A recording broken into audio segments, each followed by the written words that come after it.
Magandang araw!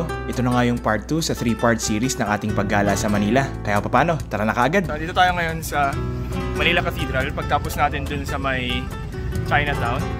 Isa siya sa pinaka matandang churches dito sa Pilipinas. And of course, isa rin siya sa mga tourist attractions. As you can see, may mga tao, may mga foreigner din na nagsistay.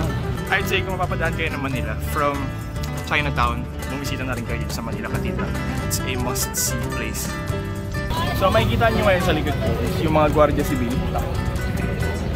Yung mga Guardia Civil na makikita nyo ibang-iba yung uniform nila sa mga uniform ng regular na mga police. Kasi one of the reasons kung bakit ganyan yung uniform nila is to preserve the culture. And ito kasing uniform na ito, it also somewhat represents Spanish occupation dito sa Pilipinas. So ito yung uniform nila ever since, way back then actually. Oh God, napakaganda ng disenyo ng church na to, down to every detail.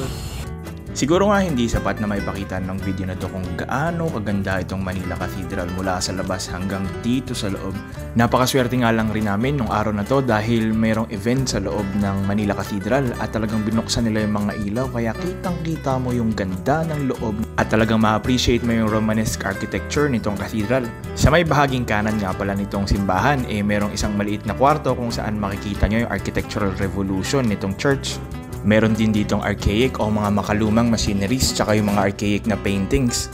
Para ka talagang nagta-travel back in time pagpasok mo dito sa loob. At kung mahilig ka naman sa mga figurines, mga souvenirs, meron rin nga pala silang tinitinda dito. So tapos na nating bisitahin yung Manila Cathedral. Napakaganda ng church na to. As in. Ano bang nakamdaman mo? The place feels old, pero it feels holy in one sense. So after that, punta na tayo ng Luneta Park. Yan, punta tayo. Last na yan sa akin.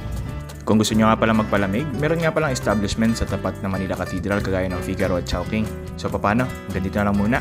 Like and follow para palagi kitang kasama. Hanggang sa muli, paalam!